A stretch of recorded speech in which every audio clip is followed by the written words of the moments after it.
Qué buena reflexión nos hizo hacer el mensaje que acaba de dar el pastor Guillermo en cuanto a lo que no se debe hacer. Son, es un hecho lo que comentaba acerca de la escritura está llena de advertencias. Mire, tenemos que considerar con mucho detenimiento que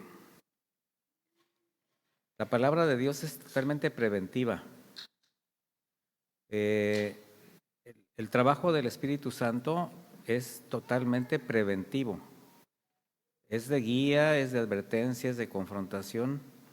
Y sí, llega un momento en que cuando llegamos a tomar malas decisiones, cuando fallamos, cuando caemos en alguna falta, pecado, pues también el Espíritu Santo se convierte en un consolador, en un restaurador. Pero siempre la parte más importante va a ser la prevención. Por eso mismo en los mandamientos de Dios usted siempre va a encontrar la palabra no antes.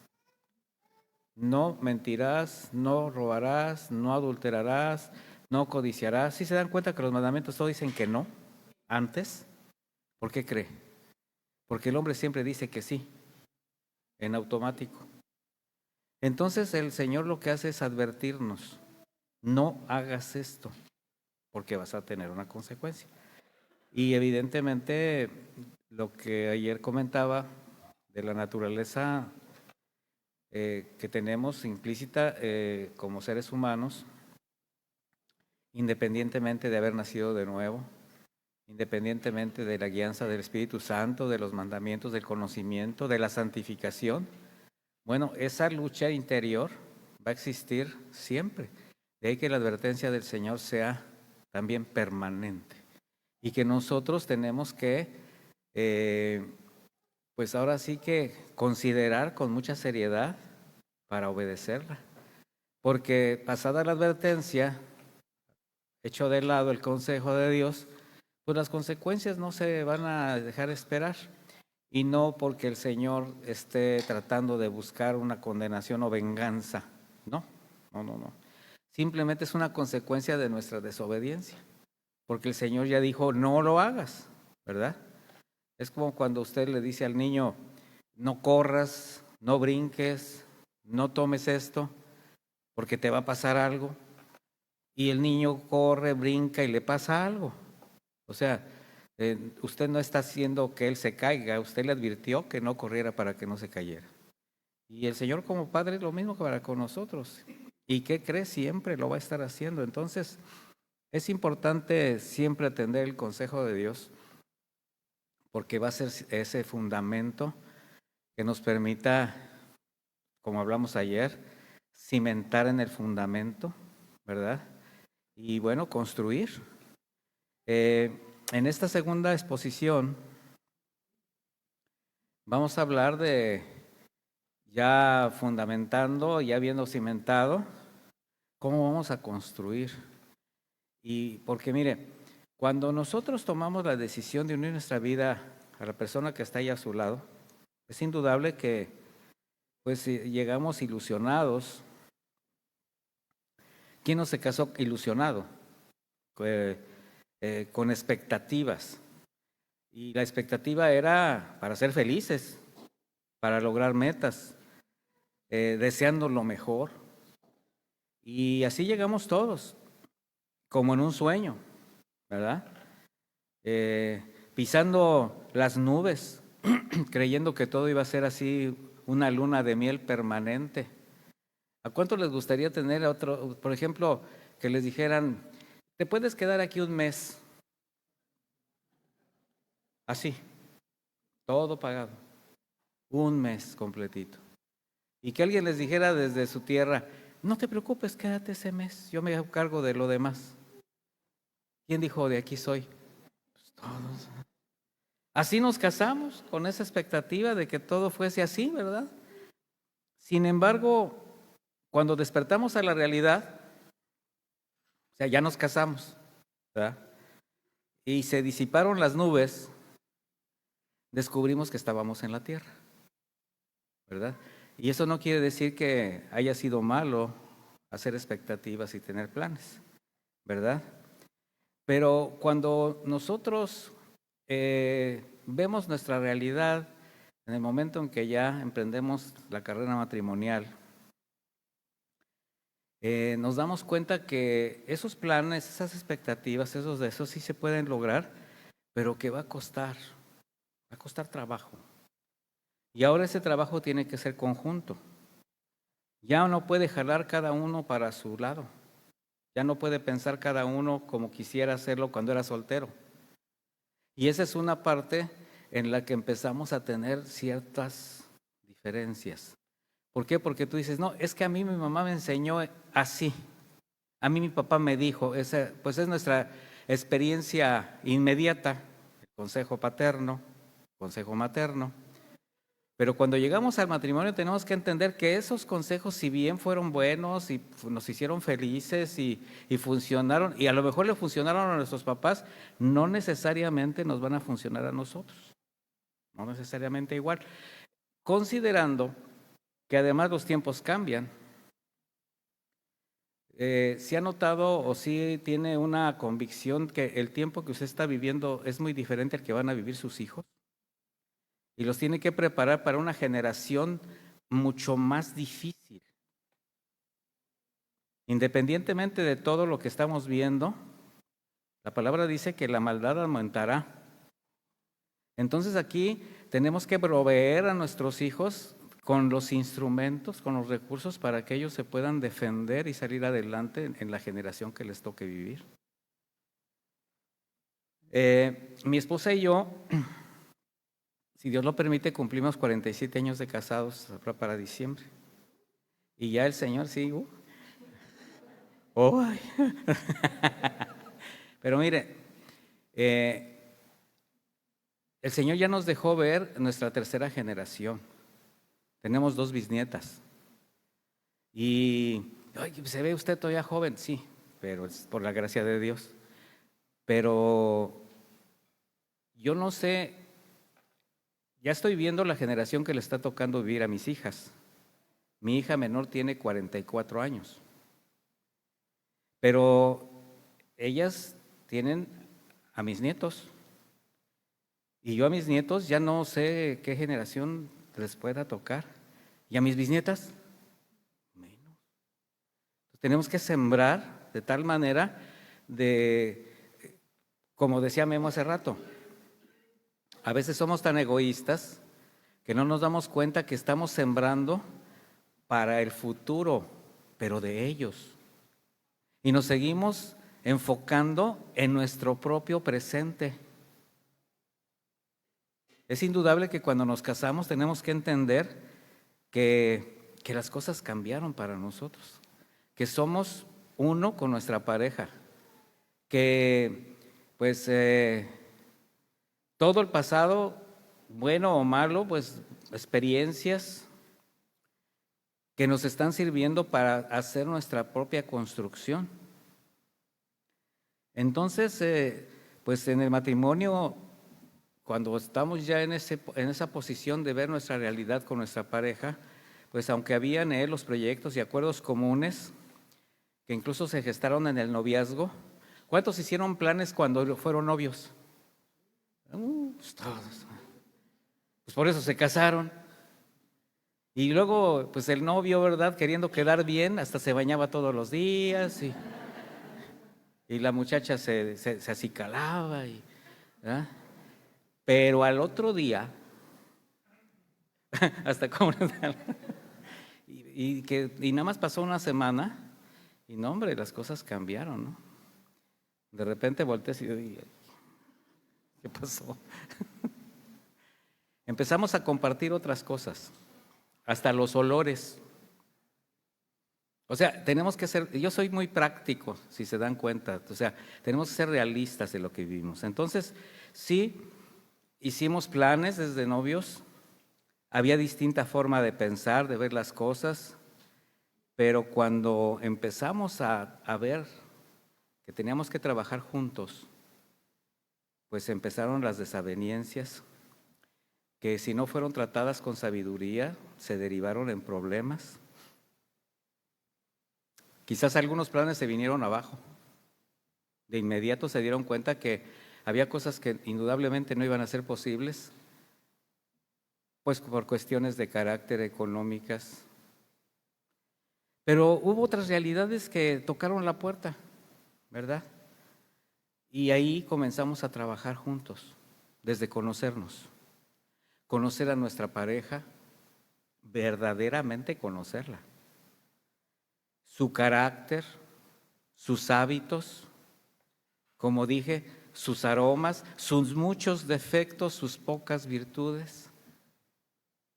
Y esa realidad nos llevó también a que con el paso del tiempo se hicieron presentes necesidades.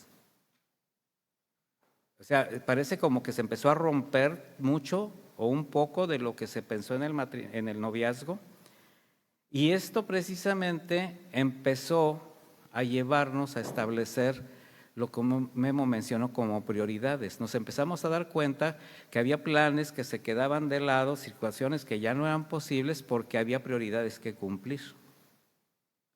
Situaciones económicas, un embarazo.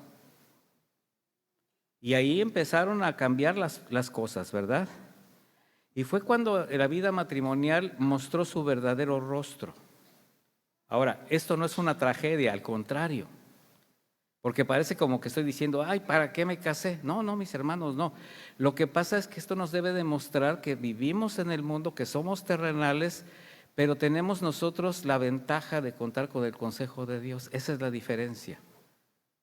Si usted llegó a la fe cuando todavía era soltero y se casó en el marco del cristianismo, pues las cosas pudieron ser un poco distintas, pero eso no le quitó problemas al asunto, no le quitó las mismas circunstancias, ¿verdad? A esto yo le llamo el desencanto de la verdad, o sea, llegamos a tocar terreno firme. Y bueno,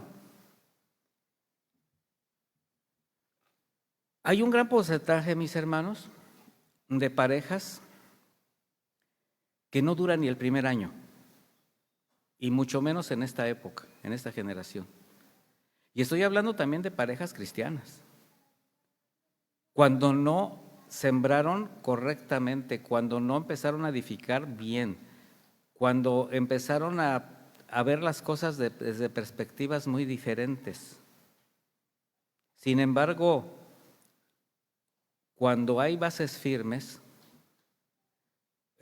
cuando hay otro tipo de forma de ver la vida, de ver a tu pareja, de ser consciente de por qué te casaste, pues algo hizo que todas esas vivencias que aparentemente te quitaron un poco de tus planes, diluyeron un poco de tus expectativas, esas circunstancias que pues de alguna manera no esperabas, pues algo hizo que se pasaran por alto y que comenzaran a esforzarse para salir adelante, para cumplir los retos que se estaban presentando ahora, comenzar nuevos planes, pero de acuerdo a la realidad que ahora viven, y a ese detonante se le llama amor.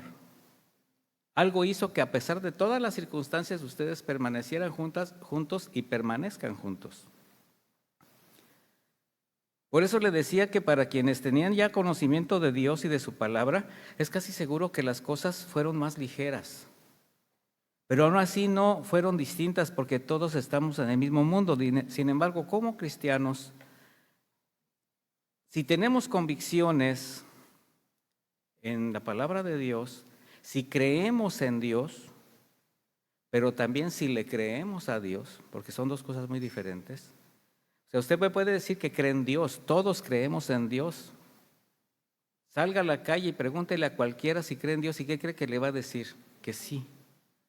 Pero la pregunta es, si le creemos a Dios, si creemos que sus advertencias son para guardarnos, si son verdaderas, si creemos que sus promesas se cumplen, si creemos que sus propósitos son perfectos, si creemos que todo lo que Él permite obra para bien, O sea, si creemos, entonces las cosas van a cambiar. Porque esta es la convicción que nos lleva a pensar, a actuar y a vivir con sabiduría. Porque estamos esperando en Dios, estamos confiando en Dios. De manera que esta confianza, esta nueva manera de pensar como creyentes, pues va a ser no solamente importante, sino una necesidad. O sea, la necesidad de depender de Dios, de dejar todo en las manos de Dios. En la enseñanza anterior, ayer, pues aprendimos esa importancia de cimentar nuestro matrimonio con sabiduría. Y pues les hablaba yo haciendo una analogía con la construcción. Ya después me dijeron que aquí sí hay personas, hermanos, que conocen de construcción, que se dedican a la construcción. Le digo, entonces yo creo que se dieron cuenta que no estaba yo hablando nada más por hablar. Mire, allá en la ciudad de Guanajuato es una zona de piedra. De hecho, se dice que ahí no puede temblar, porque es una zona que está establecida en una gran roca, es pura roca. Ahí tantito le escarban y ya está la roca, para que casi no tiene ni siquiera que abrir mucho para levantar, nada más emparejar un poquito. Pero hay lugares donde tienen que cavar y cavar hondo para poder empezar a aventar desde abajo el cimiento, ¿verdad? De tal manera que esa importancia de cimentar sobre una roca firme, pues como matrimonios entendemos que pues el fundamento seguro pues son las sanas palabras de Cristo, su consejo. Porque a veces nosotros decimos, no, es que Cristo es mi fundamento, y cuando pensamos en Cristo pensamos en la persona. Y sí, está bien. Pero ¿qué fue lo que nos dejó esa persona? ¿Cómo conocimos a Cristo? Por su palabra. O sea, no nos podemos quedar prendados de una imagen, eso sería lo que conocemos como idolatría o iconolatría. No. Dios es mucho más que eso. No podemos pensar en Dios como una imagen, tenemos que pensar en Dios como la sabiduría de quien creó todas las cosas visibles e invisibles. Así de simple. De hecho, en 1 Timoteo 6:3 dice, si alguno enseña otra cosa y no se aviene a las sanas palabras de nuestro Señor Jesucristo y a la doctrina que corresponde a la piedad, dice, está envanecido, no sabe nada. Y esa es una realidad para cualquier actividad que desarrollemos, bajo la circunstancia que estemos. Si nosotros no atendemos el consejo de Dios, si nosotros, dice aquí, si alguno enseña otra cosa, o sea, si alguno se atiene a otra cosa, escucha otra cosa, otros argumentos son los que le llaman la atención para resolver su problema. Usted como creyente, usted como cristiano, como matrimonio, hace sus planes en la palabra de Dios y de repente se los puede comentar a alguien más que no es cristiano. Pero ¿cómo puedes pensar de esa manera? Hazle así.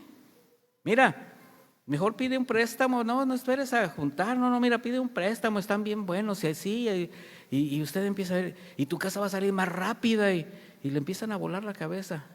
Pero el Señor en su palabra le dice que usted sea prudente, que sea sensato, que no se endeude.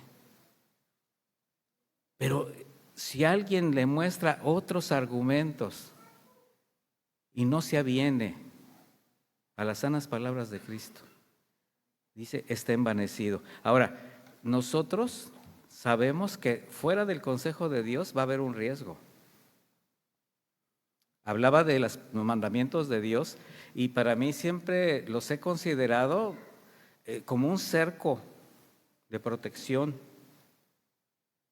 Algo así como que si en aquí donde yo estoy señalando estuviera un cerco, un redil,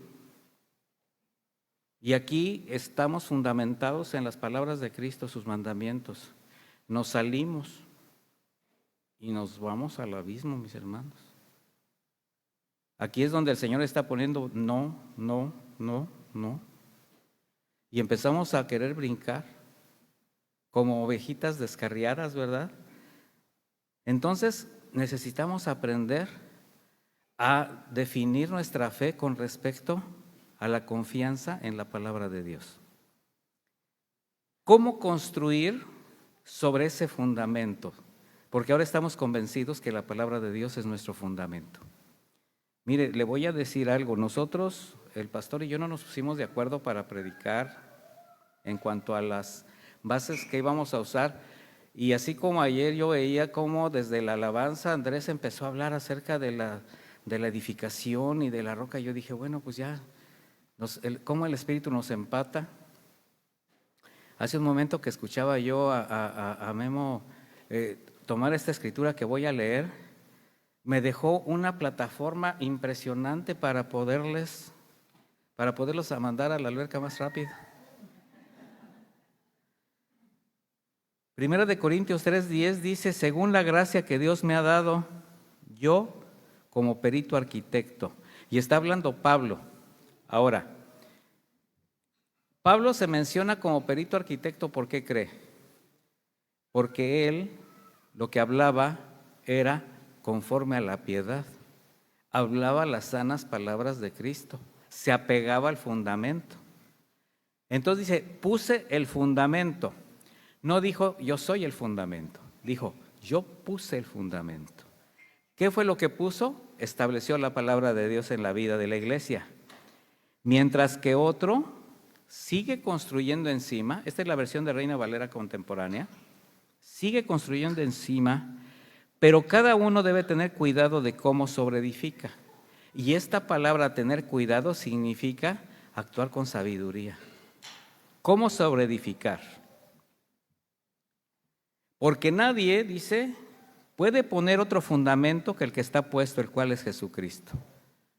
Mire, hay quien a la hora de construir en su matrimonio, desde el fundamento quieren mover las cosas. Bueno, pero ¿por qué tiene que ser así? Porque yo he escuchado cristianos que dicen, ¿y por qué siempre tienes que decir Dios, Dios, Dios? ¿Por qué siempre la palabra de Dios? ¿Qué acaso Él es lo único? Aquí yo tengo estos libros, aquí tengo estos argumentos, y son cristianos. Y bueno, hay un menú, hay un buffet impresionante de literatura cristiana, que no necesariamente toda tiene que ser mala, pero desde el momento que surgen del corazón de una persona, pues van a traer una influencia de acuerdo a incluso a la doctrina que profese, a lo que él piense. A mí constantemente me regalan libros de cristianos. Pastor, ya leyó este libro, mire, está muy bueno, y este plan de Dios para el crecimiento de la iglesia, y que esto y aquello y más allá. Y pues yo por decencia se los recibo. Pero le digo, pues a ver, ya leyó a tal autor, ya leyó el libro, le digo, mire hermano, con todo respeto, tiempo quisiera yo para leer la palabra de Dios, entenderla para podérselas enseñar. Y no es que yo esté menospreciando estas literaturas, pero por muy bueno que sea ese libro, no va a ser mejor que el autor, que es Jesús. Y bueno, tenemos muchos recursos literarios, muchos recursos para poder estudiar, diccionarios, concordancias, sí, para desarrollar un mensaje, pero tenemos que ser muy cuidadosos en lo que leemos, porque siempre va a tener un origen, siempre va a tener algo. Por eso dice, nadie puede poner otro fundamento que el que está puesto. Y si alguno edifica sobre este fundamento y pone, aquí sí ya, oro, plata, piedras preciosas, estos tres elementos, los primeros tres que menciona, son elementos de alguna manera que resisten las pruebas. Está haciendo una consideración, está haciendo una analogía entre elementos resistentes a elementos perecederos totalmente. Madera, heno, hojarasca.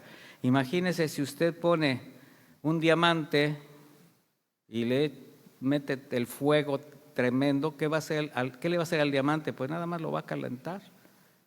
Pero el momento que ponga usted una hojita a un lado de ese diamante, la hojita no va a durar ni un segundo. A eso se refiere. Entonces, su obra, dice, podrá verse claramente. ¿Qué es su obra? Lo que edificó. O sea, va a salir a la luz exactamente qué fue lo que argumentó, cuáles fueron sus convicciones. Y ahí es cuando en el matrimonio decimos, híjole, ¿por qué pensé de esta manera? ¿Por qué no hice lo que tenía que hacer? De ahí la importancia de ser uno en todo lo que hacemos, en todo lo que decidimos. El día la pondrá al descubierto, pues ¿qué quiere decir? Pues que todo sale a la luz finalmente. Nada queda oculto debajo del cielo, delante de Dios, y el Señor siempre saca a la luz la verdad, las intenciones del corazón. Bueno, este proceso, mis hermanos, de cómo edificamos con los materiales que vamos a edificar, como lo hablábamos el día de ayer, nos va a llevar a escoger los materiales exactos, idóneos para poder construir. Y siguiendo esta analogía con los materiales de construcción, ayer mencioné algunas virtudes cristianas, fruto espiritual, que al desarrollarlas nos permiten un matrimonio sólido, duradero, aguantador, que soporta las circunstancias que se presentan. Y ahora a estas virtudes yo las voy a comparar como las columnas. Mire, después de que se establece sobre el terreno firme la construcción y se meten estas zapatas, esta piedra, esta cimentación que le va a dar forma a la construcción, ahí se empiezan a levantar columnas, se llaman castillos. Y cuando están todas las columnas y se cierran, se cierran, entonces empezamos a meterle paredes. Así ya me estoy viendo muy arquitecto, pero no soy arquitecto, ¿no? Pero más o menos para que me... Bueno, a estas virtudes las podemos equiparar a esas columnas o castillos que se van a elevar sobre el fundamento, sobre los cimientos, y empezar a levantar estas paredes conforme al diseño, el diseño del diseñador, estamos hablando del Señor, hasta llegar a los acabados. Mire, los acabados son los que finalmente hacen que luzca la casa. Cuando a usted le presentan incluso una maqueta o le hacen un diseño, lo que le muestran es cómo va a quedar. ¿Y de qué se enamora usted? ¿De lo que ve como acabado o de los cimientos que están abajo? Pues de lo que ve. Y hay quien nunca se fija en lo que está abajo. Y eso es lo que verdaderamente importa. Se fijan más en los acabados. ¿Y sabe lo que pasa cuando nos fijamos nada más en los acabados? Pues que los acabados se acaban bien pronto. Y ahí tiene las casas de interés social que estaban bien acabadas, pero que en menos de 6 meses empezaron a formarse grietas, se empezaron a torcer, se empezaron a inclinar, y no estoy mintiendo. O vinieron determinados fenómenos meteorológicos y se las llevó. Bueno, ¿usted en qué se está fijando? ¿En los acabados o en el cimiento? Nos tenemos que fijar en el cimiento. Ahora, ¿queremos algo que luzca bonito? Sí. Finalmente es lo que vamos a disfrutar. Y también es lo que nos va a llevar a testificar el acabado de nuestro hogar, el acabado de nuestro matrimonio. ¿Cómo es nuestro matrimonio? Que está fundamentado con buenos cimientos. Construir bajo el diseño del Señor el hogar con las características que Dios desea para cobijar su casa. Cuando hablo de casa, hablo de familia. Va a cobijar a sus hijos, su matrimonio. Y este hogar tiene que ser un lugar seguro. Ahora que la seguridad está de moda, cada vez más de moda, ¿qué queremos que nuestro hogar sea? Seguro. ¿Qué más desea usted que sea su hogar? Cómodo, que tenga paz, un lugar de paz, un lugar con solvencia, un lugar donde el amor sea, como dice la palabra, revestido de su amor, del Señor. Y bueno, y que sea de testimonio a los demás. A estas características que vamos a ver el día de hoy, como parte de las características que también vimos el día de ayer, usted puede adicionarle todo lo que ayude a contribuir para bienestar de su hogar, conforme a las necesidades de su matrimonio. Porque no estoy estableciendo un patrón de construcción, le estoy dando unas ideas de los materiales que puede usar, pero usted puede adicionar más materiales y la Escritura nos da mucho más material, generosamente. Por eso dice, el que busque la sabiduría de Dios solamente pídala y Él se la dará. Entonces, un hogar que nos dé seguridad, que nos dé paz, que nos dé solvencia, revestido del amor de Dios y sobre todo que testifique a quienes, a los que son los testigos de cómo vive usted.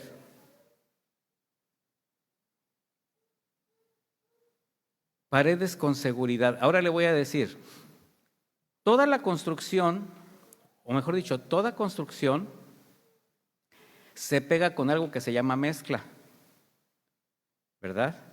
Entonces, ¿cuál es la mezcla para que nosotros armemos, edifiquemos, construyamos, levantemos estos muros? A esa mezcla le vamos a llamar Espíritu Santo, porque ahí es donde nosotros vamos a estar fundamentando. Él es el otro consolador. Él es a quien el Señor dejó para que nos guiara. Entonces, espiritualmente son recursos morales, mandamientos, advertencias espirituales, donde el Espíritu Santo nos va a amalgamar, que nuestra casa esté totalmente llena de la sabiduría de Dios. Mire, desde la creación el hombre tiene un grave problema. Memo hablaba mucho de la soberbia, y es cierto. El orgullo, la autosuficiencia, una pretensión de independencia, y esto lo llevó a desobedecer a Dios. ¿Y sabe lo que le pasó al hombre cuando desobedeció a Dios? Se quedó solo. O sea, fue destituido totalmente. Bueno, por su gracia, el Señor hizo una promesa de reconciliación. Y por esa gracia no estamos solos precisamente. Y como creyentes sabemos que esa seguridad que se tenía en el Edén, aunque no es de la misma manera, pero viene de Dios y de nuestra confianza en Él.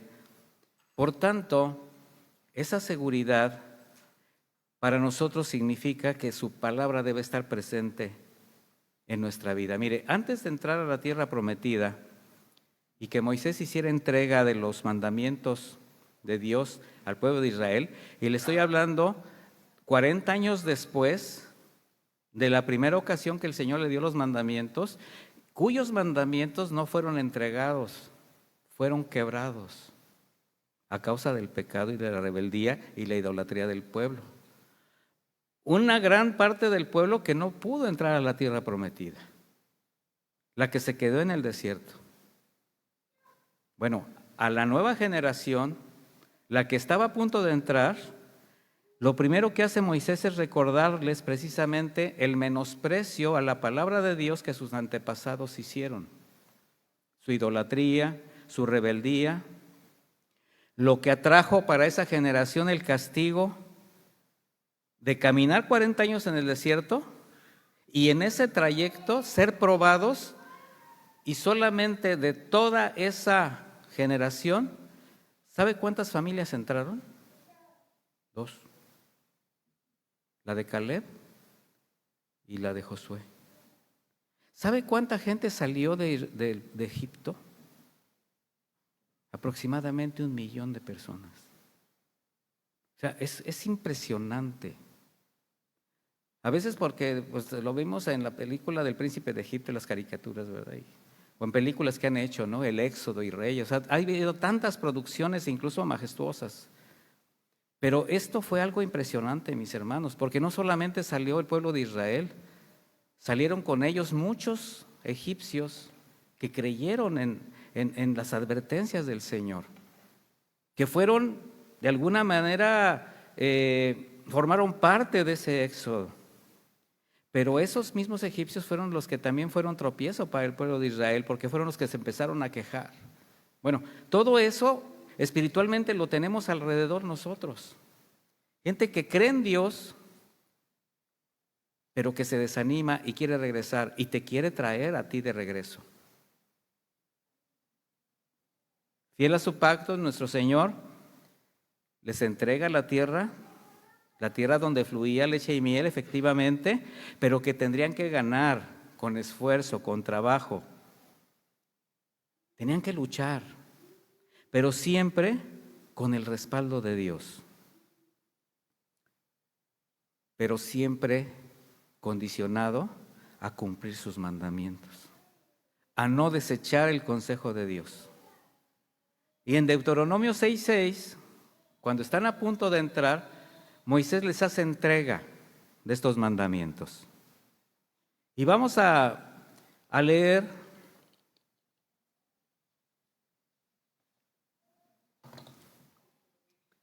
obviamente no vamos a poderlo ver todo, pero ustedes tienen ahí su Biblia y pueden a través de el estudio de este libro de Deuteronomio ver todas estas grandes maravillas que el Señor les entrega. Pero inicia diciéndoles en Deuteronomio 6:6, estas palabras que hoy te mando cumplir estarán en tu corazón. O sea, ¿qué representa el corazón? Lo más íntimo, lo más profundo. Se equipara como el centro de nuestros sentimientos, nuestras emociones, nuestra psique, o sea, nuestra capacidad de pensar. O sea, estas palabras que te mando cumplir estarán en lo más íntimo, en lo más profundo, arraigadas. O sea, que no se aparten de ti. Ahora, fíjese el cometido, y se la repetirás a tus hijos. O sea, qué importante es que el Señor de inmediato piensa en tu generación. O sea, Dios le está hablando a familias, Dios le está hablando a padres de familia, y se las repetirás a tus hijos, pero también dice, hablarás de ellas cuando estés en tu casa. ¿Por qué hace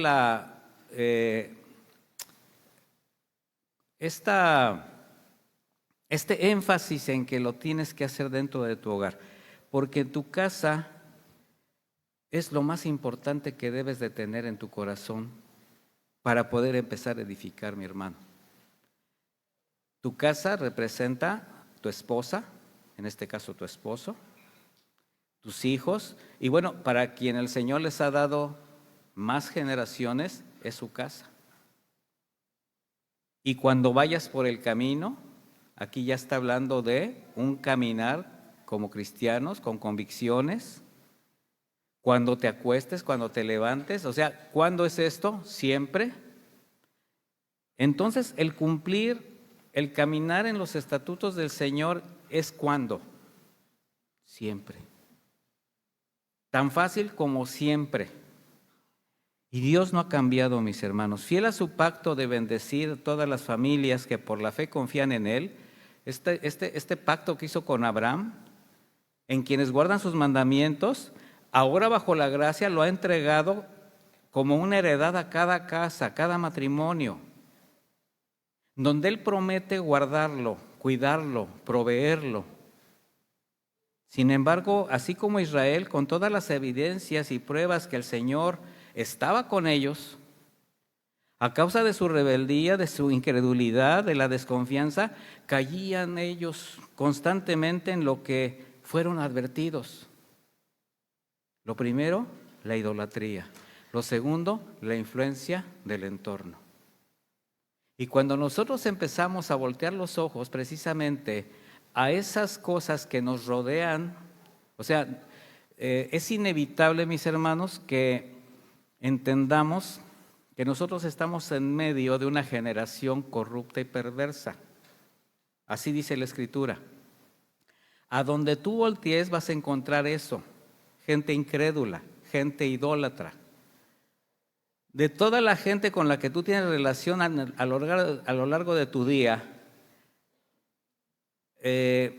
analiza y ve con cuántas personas cristianas compartes el tiempo. A veces que no sea solamente tu propia familia. O si tienes la suerte de que tienes un compañero cristiano o por ahí alguien, pero el 85, 90, 95% de la gente que te rodea, ¿qué es? Es incrédula.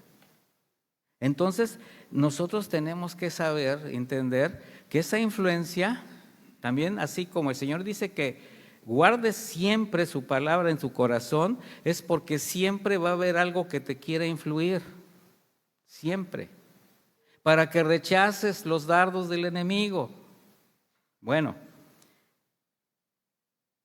lamentablemente esta actitud es común de no atender estas advertencias a pesar de la nueva vida que tienen en Cristo. Mire, los cristianos tenemos un pasado perdonado, eso es lo que nos lleva cara a cara con la eternidad con el Señor, porque esa fue precisamente la función de la redención. Un pasado perdonado, tenemos un presente seguro, porque el Señor está con nosotros, y tenemos un futuro glorioso, porque sabemos hacia dónde vamos. Esta búsqueda del hombre de dónde vengo, quién soy y a dónde voy, que todavía no alcanzan a entenderlo, está en la Escritura. Nosotros sí sabemos de dónde venimos, dónde estamos y a dónde vamos. Así de simple. Bueno, aún con estas convicciones, así como decía el día de ayer, aún siendo hijos de Dios, aún siendo guiados por el Espíritu Santo, aún siendo santificados por la palabra, es muy fácil caer en la idolatría y la influencia del entorno. Si no guardamos estos elementos espirituales, la palabra de Dios en nuestro corazón. Paradójicamente, la causa o las causas por las que muchos creyentes llegan a caer en esta condición es la incredulidad. ¿Usted cree que puede haber creyentes incrédulos? Se oye raro, ¿no? Creyentes incrédulos. Pues sí, sí hay. ¿Hasta dónde le cree a Dios, mi hermano? ¿Hasta dónde? ¿Hasta dónde está su fe como para dar esos pasos que el Señor le pide? Así como casi cerrando los ojos y decir, Señor, si tú estás, voy contigo. Sin hacer cosas imprudentes, evidentemente. Porque el Señor no nos hace hacer cosas imprudentes. Cuando la fe no se afirma, es muy fácil que se debilite. Cuando no hay convicciones, es fácil fluctuar. Cuando la palabra no se guarda en el corazón, es fácil dudar de ella. Y por consecuente, es fácil que aunque camines como cristiano, no actúes como cristiano, ni decidas como cristiano, pero dices que eres cristiano. A eso se refería Memo hace rato, con entender la posición que tenemos en cuanto a lo que no debemos hacer. Mire, no sé cuántos conocieron a Chabelo. Todos, porque fue casi inmortal, le decían, hacían muchas bromas con él. Pero ¿cuántos conocieron a Chabelo cuando era un adolescente, un joven? Nada más los de mi generación. La televisión en blanco y negro. Cuando solamente había programación de las 4 de la tarde, 2 de la tarde, a las 11 de la noche y se iba la señal.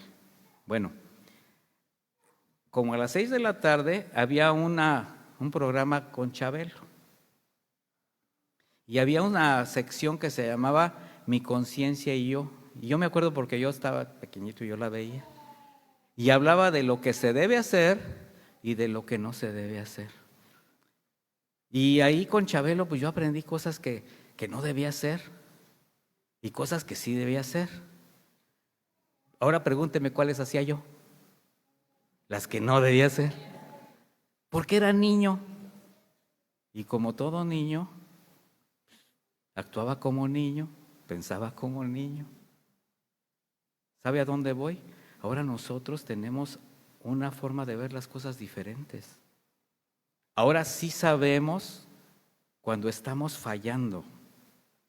Estas advertencias, por eso le digo, esto que manejó Memo hace rato acerca de lo que no debemos hacer, es porque sí sabemos lo que no debemos hacer. Porque las advertencias son bíblicas, pero las consecuencias son reales.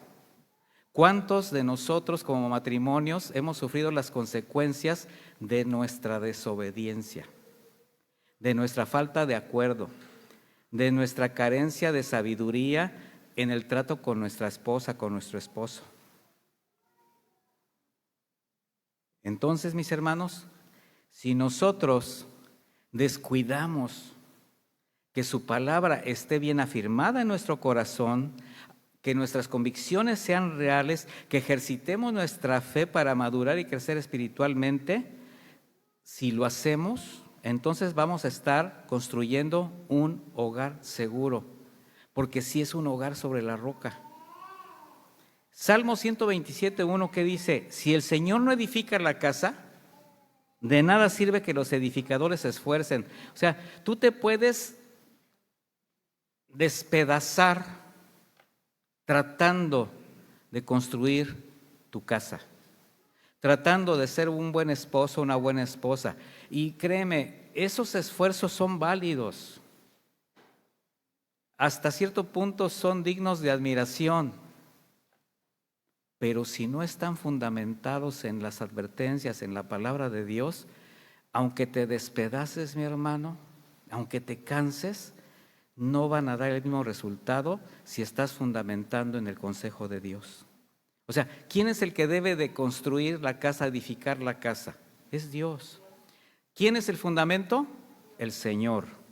¿Quién es el que cimenta? El Señor. ¿De quién son los materiales? El Señor. Hablábamos que nosotros solamente somos la mano de obra calificada que el Señor eligió para que construyéramos. Somos obreros. Si el Señor no protege la ciudad, o sea, si no le pone un cerco de seguridad a tu hogar, de nada sirve que los guardias la vigilen. Porque tú puedes poner el cerco de seguridad sobre tu casa con tus propios argumentos, no con los argumentos de Dios. Con tus hijos tú puedes ser tan tolerante que puedes descuidar su seguridad. Pero como es lo de hoy, ay papá, es que todos los niños tienen celular y ya tienes al niño de 8 años, 9 años con celular. Ya tiene redes sociales, ya lo sabes usar mejor que tú. ¿Y sabes lo que puede estar viendo en ese celular desde los 8 o 9 años? Aunque le pongas los seguros. Los niños son más hábiles en todas las cosas. Y les estás abriendo una puerta. Y nada más estoy hablando de un celular. Pero luego vienen los permisos. Luego vienen otro tipo de tolerancias. O sea, ¿quién es el que tiene que poner cerco? Entonces, si el Señor no protege la ciudad, si tú no te avienes a los mandamientos de Dios, a las recomendaciones de Dios en cómo protejas tu casa, aunque tú estés vigilando, a ti se te va a escapar algo. Es impresionante la astucia de los jóvenes, de los adolescentes en la actualidad. Cuando yo tenía 12 años, iba a entrar a la secundaria, mi papá se acercó conmigo para hablarme de una situación muy seria. Mira, hijo, yo te tengo que decir algo muy serio porque pues ya vas a entrar a la secundaria y no quiero que te vayas a sentir mal por no saberlo. Y pues ya por ahí ya me habían hablado ciertas cosas y yo pensaba que me iba a hablar de algo que tenía que ver con la sexualidad. Aunque yo no sabía, o sea, les estoy hablando de 1960 y tantos. O sea, es una generación.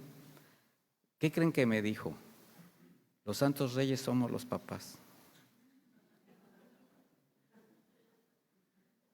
Sí, yo a los 12 años ponía mi carta a los santos reyes. Ahora a los 12 años hay niños que son padres, niñas que se embarazan. ¿Qué generación nos toca cuidar? Sí, sí causa risa. ¿Por qué? Porque pues, sí, sí es para reírse. Pero ahora tú quieres hablarles a los niños de sexualidad de 14, 15 años y te enseñan. Porque no cuidaste, porque no guardaste.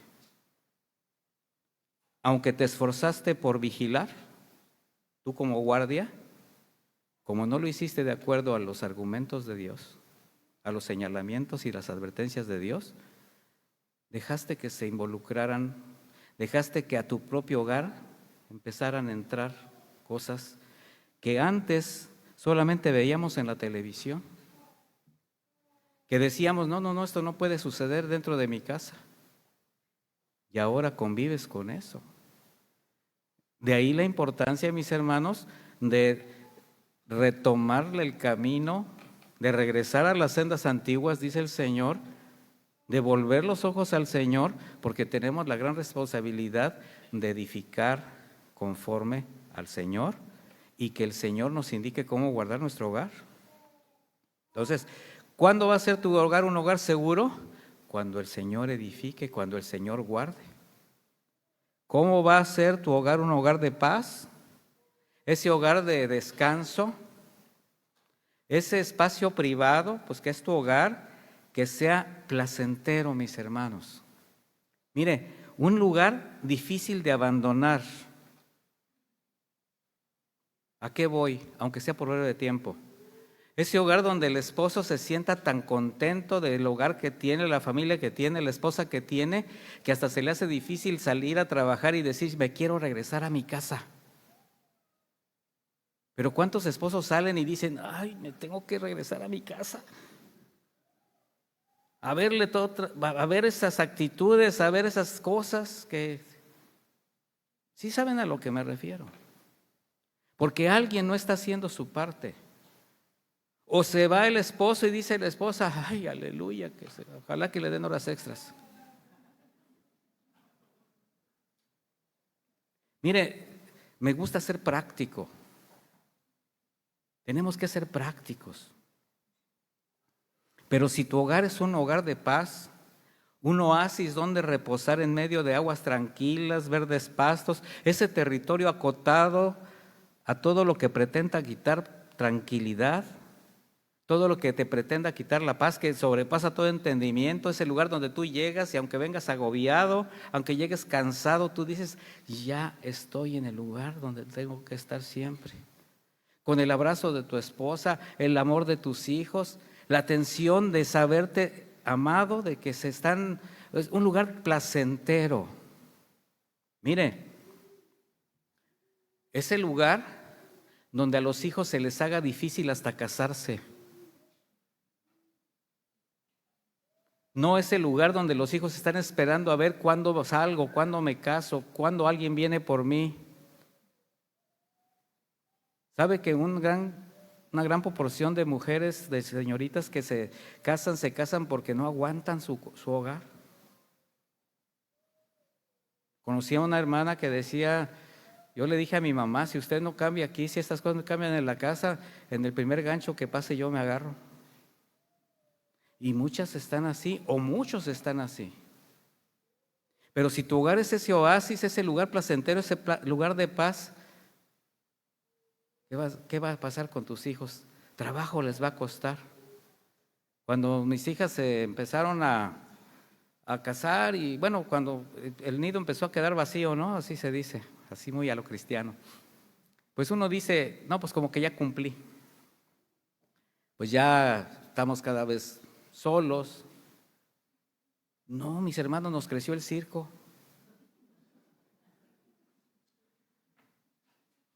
Ahora hay más gente en la casa, aunque no vivan ahí.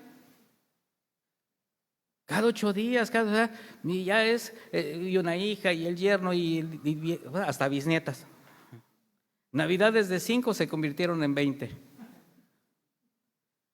¿Pero por qué? Porque es un lugar donde quieren estar, donde hay buenos recuerdos, donde está el abrazo de los padres, donde llegas a la casa y tú dices, ay, yo de aquí soy, ojalá nunca me hubiera ido. ¿Sí o no? Un lugar de paz. Pero para eso necesitamos que sea el Señor el que nos brinde el consejo de cómo se busca esa paz. Dice Romanos 12:18, si es posible, en cuanto dependa de ustedes, ¿de quiénes? De nosotros. Vivan en paz, ¿con quién dice? Con todos.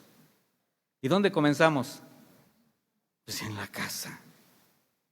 Ahora, la pregunta obligada, ¿vives en paz con tu esposo? ¿Vives en paz con tu esposa? Así, con esa paz, con esa tranquilidad, con esa confianza. Las desavenencias existen. Las diferencias no van a dejar de persistir, pero sientes paz. Sabes que tienes remedio, sabes que puedes confiar, sabes que ese es tu lugar. No te sientes ajeno al lugar que estás construyendo con tu pareja.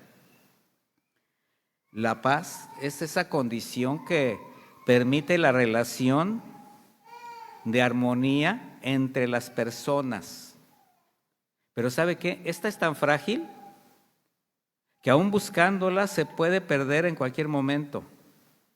¿Cuándo se pierde la paz? Cuando se quieren anteponer los intereses personales. Ahí se afecta la estabilidad de los demás, cuando uno quiere llevar siempre la ventaja. Por ejemplo, cuando, como dijo Memo, cuando la mujer no toma el lugar que le corresponde, ni el varón toma el lugar que le corresponde. Si el varón cede sus derechos de autoridad a la mujer, es grave. Pero si la mujer recibe los derechos y los quiere hacer por su cuenta, es doblemente grave. A eso se le llama matriarcado. ¿Y sabía usted que el matriarcado es algo que el Señor no está, ahora sí que no está dentro del orden de Dios? Entonces, el consejo, ¿verdad? Mujer, no intentes tomar el lugar de tu esposo. ¿Sabe qué? A usted, mujer, le va a dar mucha paz. No, pues ¿sabes qué? Tú hazte cargo, porque estas cosas de los hijos, estas cosas de, ay, tú encárgate. No, encárgate tú. Tú eres el papá. Tú eres. En el aspecto de las cosas que tienen que ver con la sexualidad, es muy fácil que el varón, sobre todo si son mujeres, no, tú encárgate. No, mis hermanos, nosotros tenemos que hacerlo también, o en pareja, pero tú le tienes que dar confianza a tus hijos. Ellos tienen que tener confianza contigo para hablar de cualquier tema sin que ellos se avergüencen. Porque si no les das esa paz en tu hogar, si no les das esa confianza en tu casa, ¿dónde crees que lo van a buscar? En la calle. ¿Dónde prefieres que ellos encuentren el conocimiento de su verdadera identidad sexual, por ejemplo? ¿Afuera? Entonces no le puedes soltar las cosas solamente a tu esposa, o la esposa decir, bueno, sí, yo me hago cargo de todo, incluyendo la tarjeta de crédito. Procuren la paz con todos, vivir en paz con todos y en santidad, sin la cual nadie verá al Señor. ¿Sí? Procuren vivir en paz con todos. Es un mandamiento. La paz está íntimamente, mis hermanos, ligada al perdón. Íntimamente. Ayer hablábamos del perdón. Hablábamos que la mansedumbre está ligada al perdón y a la humildad. Todas las virtudes cristianas están íntimamente ligadas unas con otras porque finalmente es un solo carácter, es un solo fruto espiritual. Y en el matrimonio, la búsqueda debe de ser una forma de vida entre dos, para que su hogar sea realmente ese oasis para ellos y para su familia. Ahora, no estoy hablando de que sea un lugar donde no vaya a haber desavenencias, no, mis hermanos. Pero en medio de toda la generación que vivimos es el único lugar seguro. De eso se trata. La paz les dejo, mi paz, ¿qué dice? Les doy. Pero aclara, yo no la doy como el mundo la da. No la doy.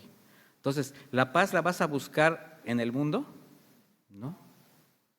¿Por qué? Porque esa no es la paz que viene de Dios. Esa paz es efímera. Esa paz es solamente como un placebo. ¿Por qué? Porque le andamos robando a la vida momentos de paz, de felicidad en el mundo, y cuando volvemos a la realidad, las cosas no solamente fueron malas, quizás hasta empeoraron. Al procurar la paz como matrimonio, al no buscarla en el mundo, fuera del hogar, precisamente es lo que nos va a permitir tener ese descanso tan necesario para vivir felices, para vivir conscientes de que está haciendo cada uno la parte que le corresponde. Porque este es un trabajo de dos. Si tú quieres que tu esposa sea feliz, vas a tener en tu corazón el quererla favorecer, el quererla complacer, el querer hacer para ella ese lugar de seguridad y de paz. Y si tú como mujer quieres hacer lo mismo, que él sea feliz, vas a procurar exactamente lo mismo, darle el lugar que él necesita. El hombre necesita respeto, la mujer necesita amor, porque sus condiciones son diferentes. Y si ambos están colaborando para que los dos sean felices, ¿se imaginan cómo va a ser ese hogar? Pero si solamente uno es el que aporta y el otro nada más recibe, uno de las características, o mejor dicho, la característica principal de la generación que vivimos, dice el Señor que en los últimos tiempos, a través del apóstol Pablo, habrá hombres amadores de sí mismos.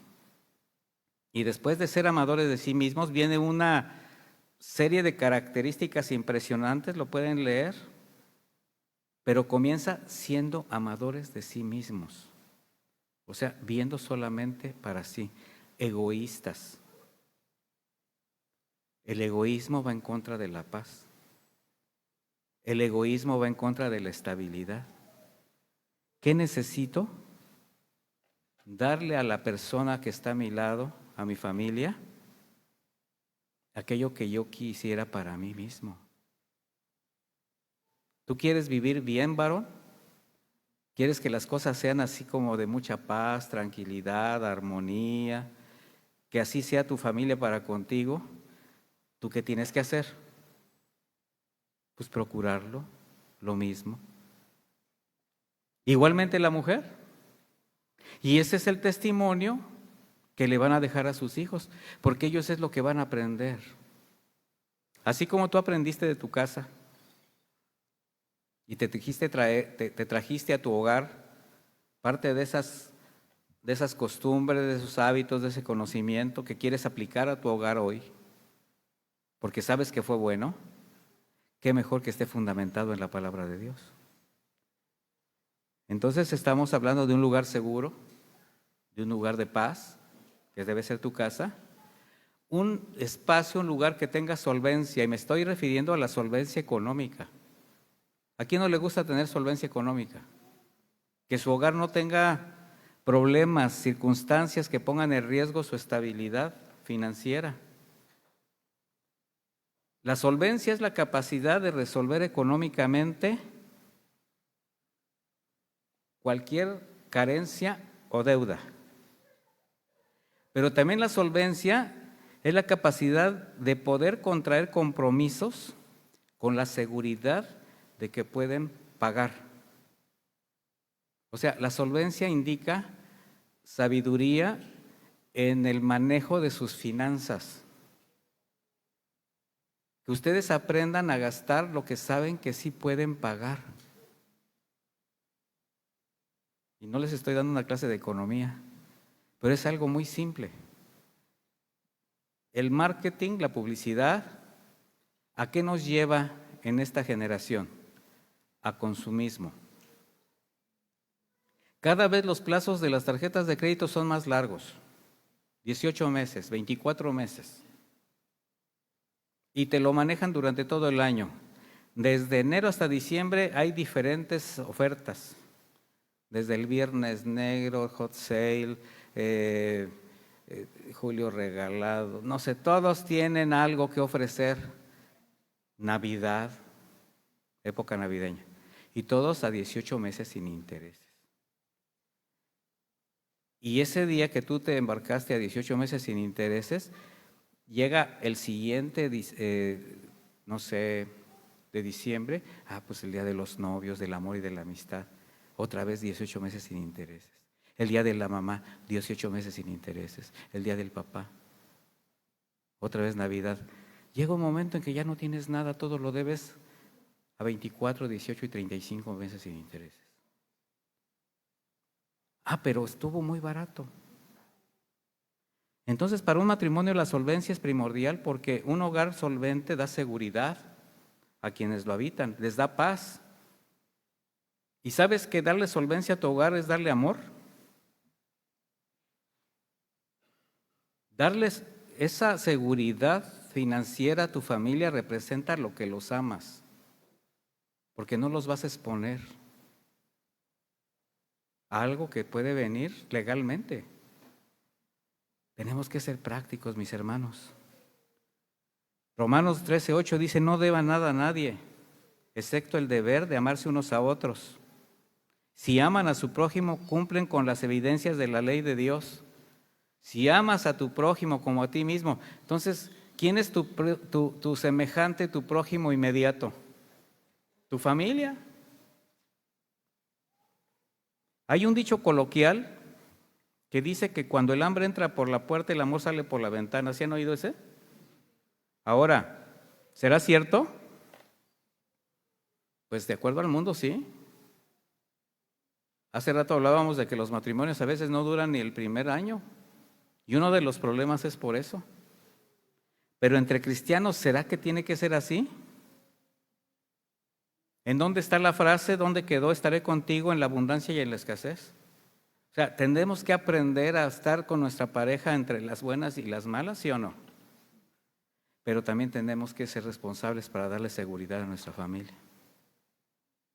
Dice Proverbios 21:17, si amas los placeres, acabarás en la pobreza. El gusto por el vino y los perfumes no te hará rico. Versículo 30.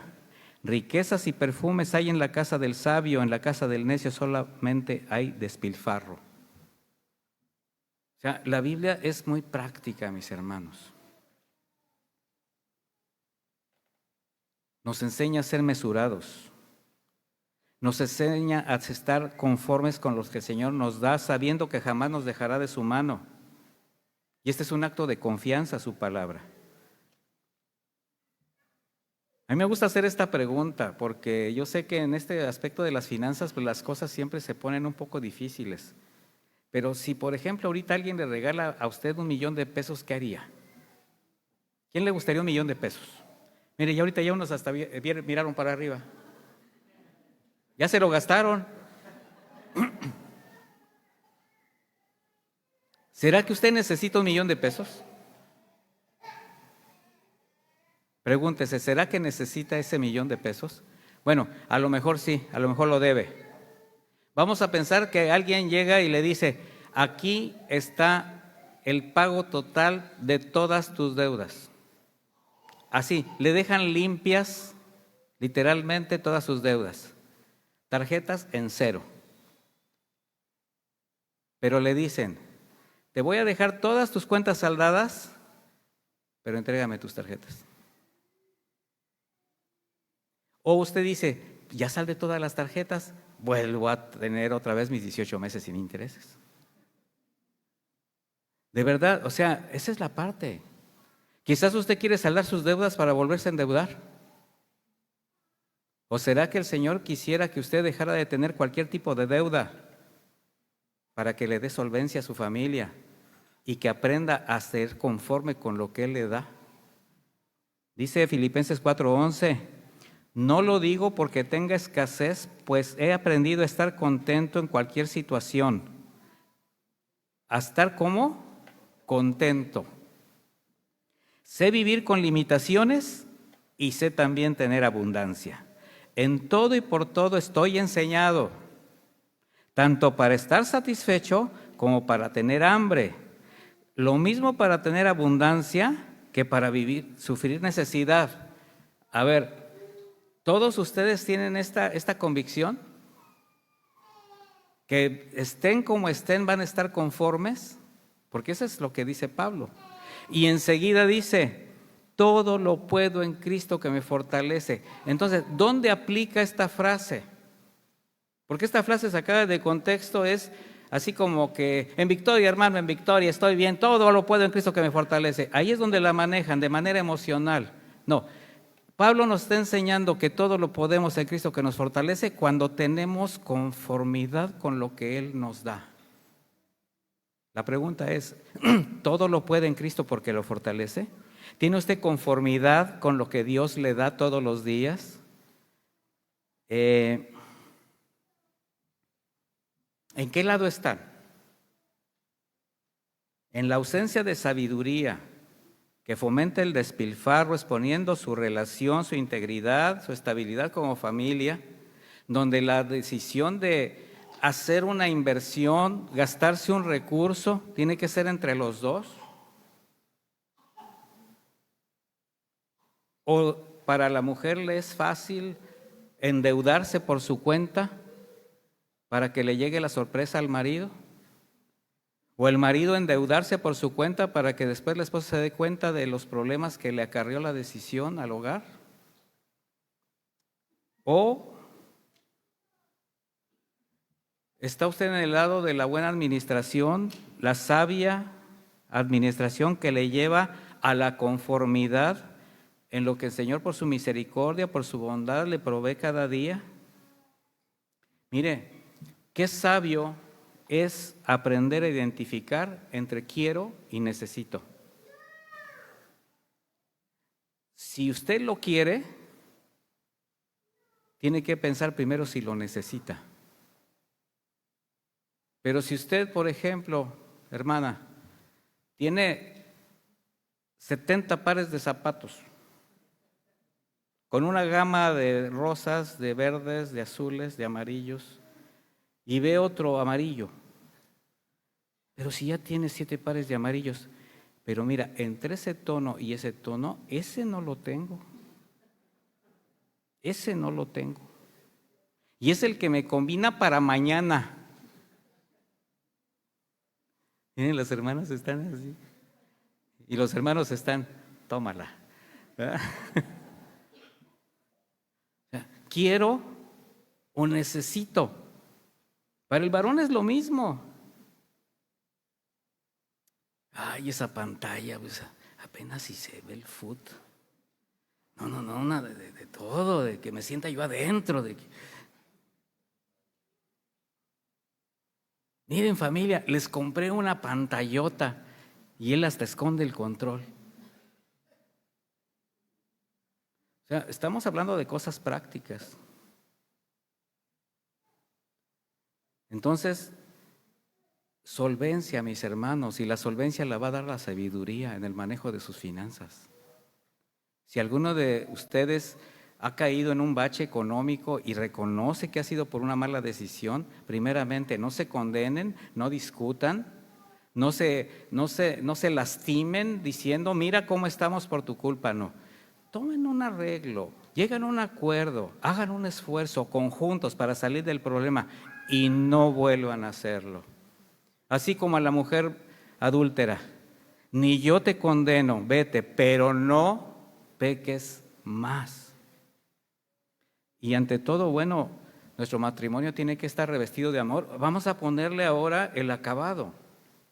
Ya pusimos paredes de seguridad, de solvencia, de paz. Ahora, todo tiene que ser con un acabado perfecto. Es importante que el amor, mis hermanos, de Dios se afirme en el hogar, en la relación familiar, en la relación matrimonial, entre padres e hijos, entre los hermanos que habitan. Entre hermanos hay que enseñarlos a que se amen, de tal manera que sea visible como los acabados, como la pintura, como los adornos de la casa. Una casa que dé seguridad, que dé paz, pero que se manifieste el amor del Señor. Hay casas donde usted respira amor. Mire, ahora que llegamos a Guadalajara, ¿cuándo fue? ¿Ayer o antier? Ya perdí hasta la noción del tiempo. El lunes. Llegamos a la casa de los pastores. Y dice, no, pastor, quédese aquí porque mañana nos vamos bien temprano. Yo ya estaba haciendo planes para quedarme en algún hotel. No, quédese aquí. ¿Y sabe qué es lo que yo sentí cuando llegué a esa casa? Esas capacidades. Y no le estoy dando ¿cómo le dicen ahí? No. Se siente cuando uno llega a un lugar de paz. Para que después hable con otro ejemplo, invítenme a su casa y yo les digo si su casa se siente así. Sí, para que digan, pues está hablando del pastor. No, pues invíteme a su casa y yo ya ahí compruebo si hay paz, si hay seguridad y si hay amor. ¿Verdad? Pero mire, un ambiente de amor es evidente y se contagia. Y a quienes lo habitan les da tranquilidad. A pesar de las adversidades, a pesar de las situaciones que se habrán de presentar en la vida familiar. Primera de Pedro 4:8 dice, por sobre todas las cosas. Y esas todas las cosas, ¿qué son? ¿Buenas o malas? Ámense intensamente los unos a los otros, porque el amor cubre infinidad de pecados. O sea, cualquier falta, mis hermanos, a través del amor de Dios en nuestro corazón, se va a poder cubrir, porque va a haber comprensión. Va a haber un espíritu de tener esa paz, de remediar, de apoyar, de soportar. ¿Será fácil que nos equivoquemos? ¿Sí o no? ¿Que alguno de los dos caigamos en una situación difícil? Sí. ¿Y su pareja está para hundirlo más, para criticarlo, para juzgarlo? No en vano la palabra dice que son dos, mejor uno, porque si uno cayera, ¿el otro qué? Lo va a levantar. ¿Lo va a levantar o le va a poner el pie encima? Lo va a levantar. Entonces, si el amor se manifiesta abiertamente entre los esposos, que ahí comienza todo, a través del trato, de las atenciones mutuas, esto se va a transmitir a la familia y a quienes sean testigos de su vida matrimonial. Y un aspecto muy importante, mis hermanos, que de alguna manera tocó en un comentario el pastor, pero yo lo quiero tocar más abiertamente, porque es fundamental, es la intimidad. La intimidad en el matrimonio, a veces por prejuicio o por ignorancia, muchos no lo enseñan, muchos no lo tocan, pero es necesario hacerlo. Por eso está en la Escritura. Porque entre la pareja existen diversas circunstancias o causas que pueden poner en riesgo su intimidad, que van desde la salud, hábitos, problemas que afectan su relación personal y por tanto van a afectar su actividad dentro de la intimidad. Cualquiera que sea el caso, cualquiera, deben resolverlo y a la brevedad posible. Si es de salud, con un médico. Si es un problema de relación o de comunicación entre ustedes o buscando el consejo pastoral. Pero no pueden dejar de lado la parte tan esencial que es su relación personal. En la Escritura hay muchas menciones acerca de este tema. El libro de los Cantares, pues es un tema donde abarca dentro de los géneros literarios, es poético. Y tomé del capítulo 4, versículo 10, donde dice: hermana y esposa mía, cuán deliciosas son tus caricias, son más deliciosas que el vino, es más dulce el olor de tus perfumes que el de todas las especias aromáticas. Y luego yo me pongo a pensar, si yo lo traslado a nuestro tiempo, hay ciertos aromas personales que huelen a fatiga, que huelen a trabajo. Donde llega el esposo con la esposa y la mujer está con el olor del trabajo de la cocina, del trabajo del día. ¿Usted cree que para que el hombre valore la presencia de la mujer tiene que estar oliendo a perfume? ¿O ese aroma de trabajo, ese aroma de estar cuidando el hogar, cuidando a los hijos, haciendo de comer, haciendo sus labores, es el aroma más exquisito que pudiera el hombre percibir en su esposa? Igualmente, cuando el varón llega, pues como llegue.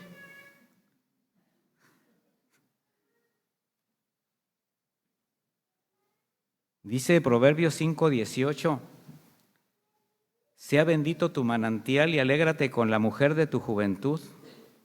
Como sierva amada y graciosa gacela, sus caricias te satisfagan en todo tiempo y de su amor recréate siempre. Está hablando hasta que la muerte los separe. Pablo aconseja a la iglesia, 1 Corintios 7:3, el marido debe cumplir. ¿Es un deber?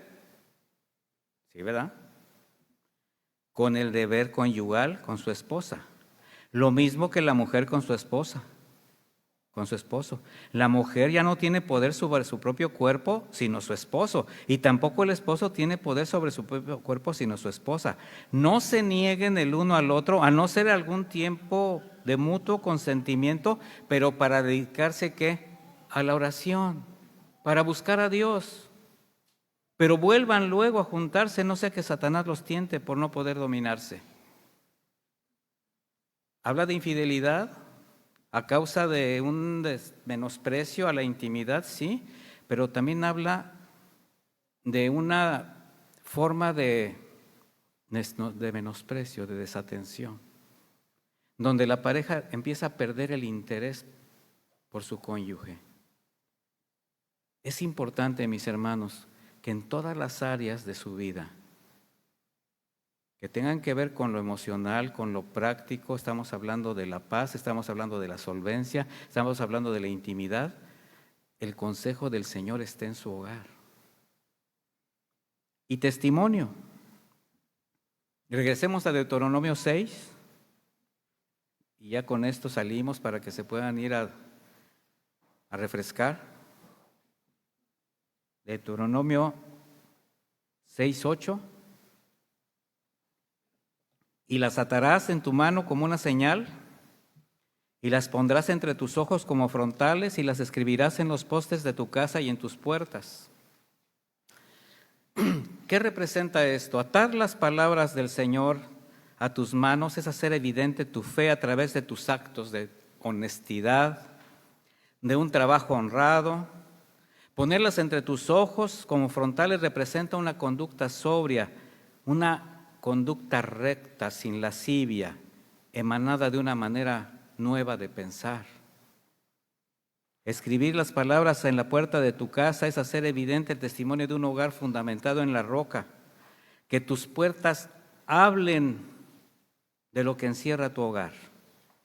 Dice Deuteronomio 4:5, miren, yo les he enseñado los estatutos y decretos que el Señor mi Dios me mandó enseñarles para que los cumplan en la tierra en la cual van a entrar para tomar posesión de ella.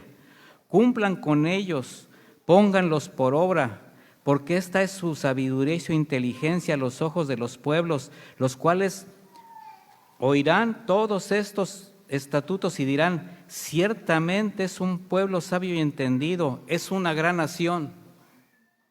¿A quién le está diciendo el Señor que es un pueblo sabio y entendido, una gran nación? A sus hijos. Que al poner por obra sus mandatos, sus estatutos, sus mandamientos, manda a dar un testimonio público de quién gobierna su casa. Que la familia proclame, mis hermanos, quién gobierna la casa, para que su trato, su conducta, haga voltear a quienes son testigos.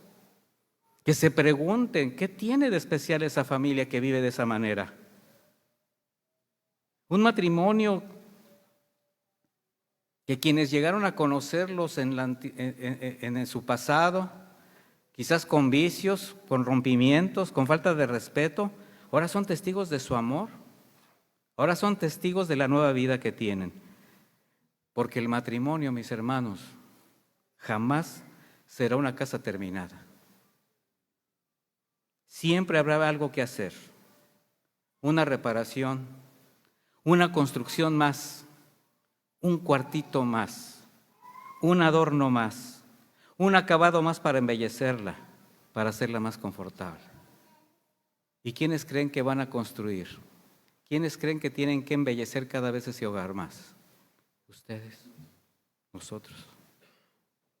Así que cimentamos con sabiduría, pero también construimos con sabiduría. Hacemos práctica la palabra de Dios para que nos vaya bien, como decía el pastor, para que nuestro matrimonio sea ese lugar donde difícilmente alguien quiera salir de ahí, en especial los esposos y su familia. Le voy a pedir que hagamos una oración. Estamos a punto de despedir, esta es mi segunda intervención y la última. Si se pone de pie, si es tan amable. Sirve de que se estira un poquito, ¿verdad? Así muévase tantito.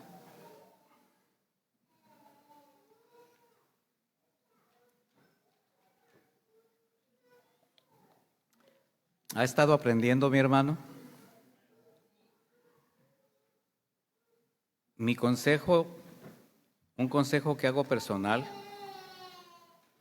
es que no desatienda el consejo de Dios. No menosprecie las sanas palabras de Jesucristo. En la Biblia encontramos pues es todo el pensamiento de Dios, mis hermanos, todo lo que el Señor tiene para nosotros, en este caso como matrimonios. Así que analice lo que ha escuchado, medítelo, compártalo con su esposa, con su esposo.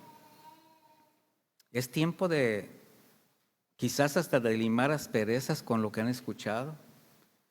Es muy probable que ustedes hayan encontrado hasta este punto de las enseñanzas ciertos detalles que el Señor está señalando de manera muy puntual, muy exacta, que se tienen que corregir. Que quizás está haciendo daño a su pareja, que quizás está afectando la estabilidad de su casa, de su matrimonio, de sus hijos. Y el correctivo está delante de usted, la solución. Pero sí tiene que haber la convicción de entregar. Lo más difícil para los seres humanos es reconocer que nos equivocamos, que estamos haciendo lo malo delante de Dios, aunque parezca que estamos haciendo lo correcto, aunque parezca que tenemos una razón justificable, pero delante de Dios, mis hermanos, no hay razonamiento que valga, porque Él no nos está pidiendo, y lo digo con respeto, Él no nos está pidiendo nuestra opinión. Él es nuestro creador, es el que nos formó, conoce nuestras necesidades, conoce nuestras capacidades. y sabe lo que nos conviene. Y ese es el consejo sabio de Dios. El temor del Señor para nosotros tiene que ser algo que esté presente. Ese respeto reverente por su palabra, porque finalmente es el cuidado de Dios. Y si el Señor le ha confrontado, le ha señalado algo, le ha confirmado algo o simplemente le ha enseñado un poco más, es porque le ama. Es porque Él desea que cada vez su matrimonio crezca más, madure. Algunos matrimonios tienen hijos pequeñitos y tienen que sembrar para ellos, para la generación que les toque vivir. En algunos casos ya hay hijos, ya hay nietos. Bueno, hay que seguir sembrando. Quizás estamos hasta cosechando.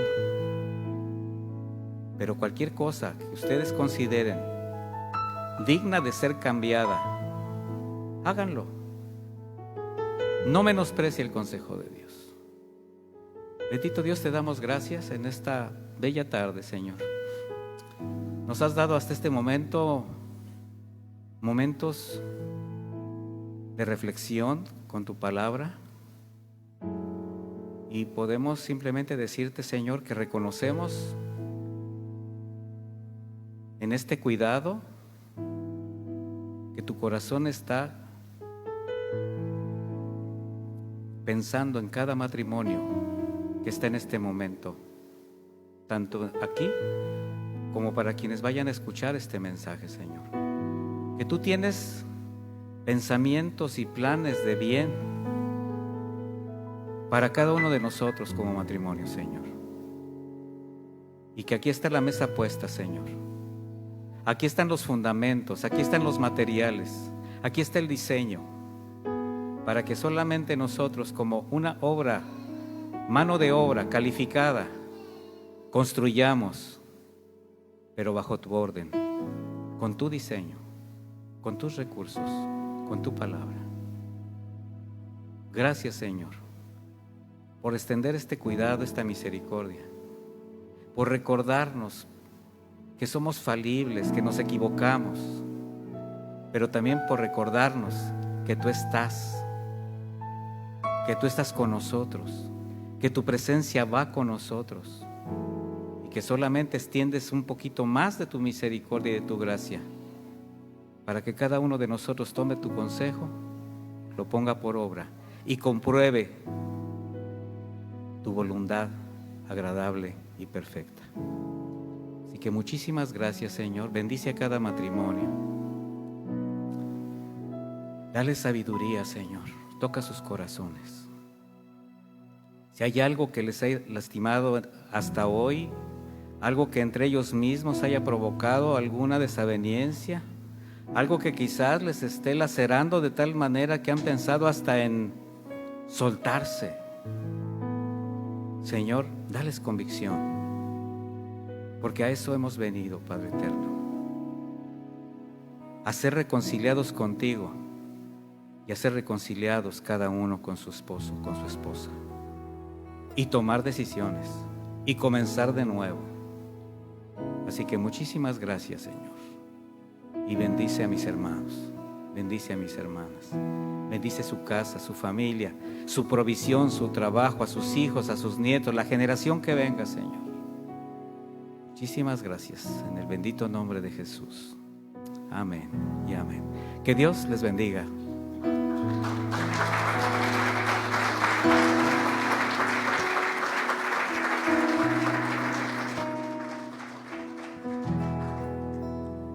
Amén. Te invito a que levantes tus manos. Vamos a sellar esta palabra con este canto,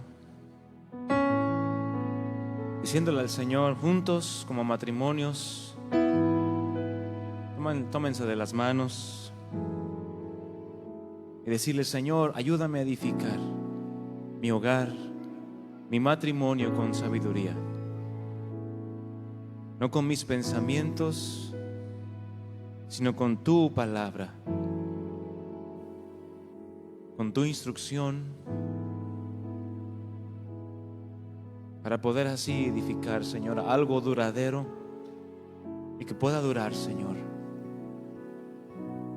para siempre y pueda honrarte a ti. Gracias, Señor Jesús. Edifica nuestro hogar, Jesús.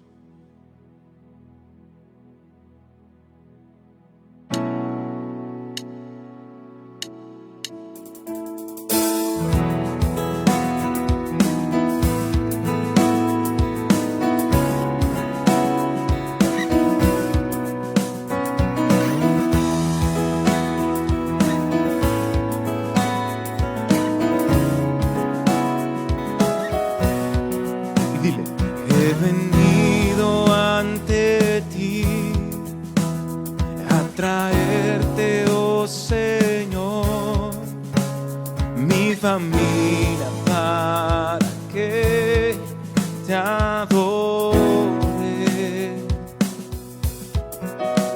Sé que hay cosas que cambiar en mi vida personal y digámosle todos: quiero que mi matrimonio sea tu hogar. Vamos a decirlo una vez más. He venido ante ti a traerte, oh Señor. Si eso has venido, dile a Él: mi familia para que te adore.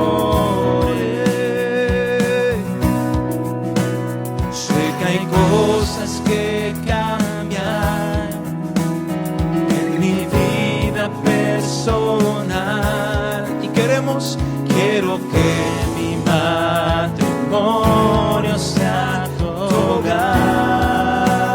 Vamos a levantar nuestras manos. Edifica nuestro hogar, nuestra vida familiar, que si tú no estás, en vano trabajamos.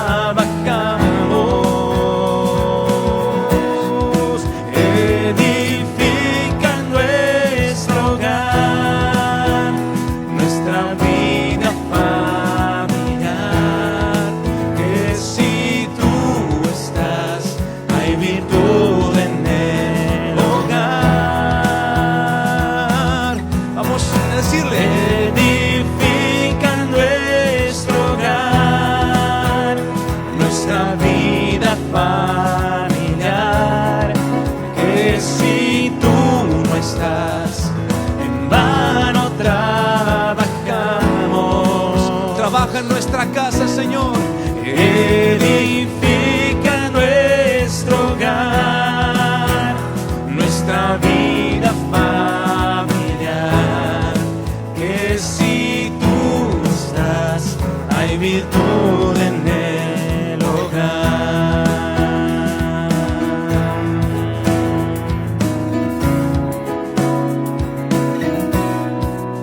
Edifica nuestra casa, Señor. Tú ya nos has dado todo para poder edificar con sabiduría, conforme a tu palabra, conforme a tu diseño y no conforme a mi pensamiento, Señor.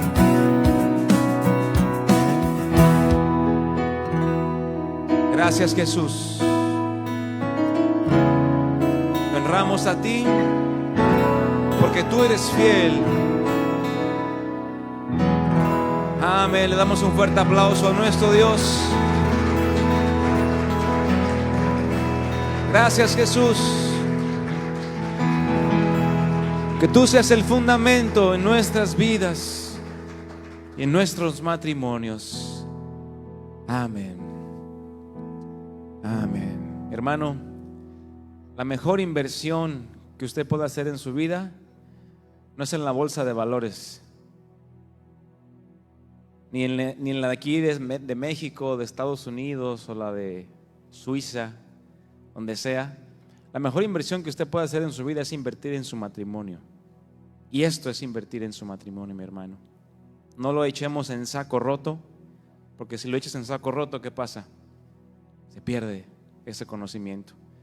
Ese conocimiento llevémoslo al corazón, llevémoslo a la mente y después a la práctica, a la vida matrimonial práctica, porque eso va a impactar el mundo, va a impactar nuestro entorno. Amén, mis hermanos. Pues vayan a disfrutar este tiempo, mediten, edifíquense como matrimonios, entre matrimonios, y vamos a seguirle dando gracias a Dios por este tiempo. Amén. Dios les bendiga, mis hermanos.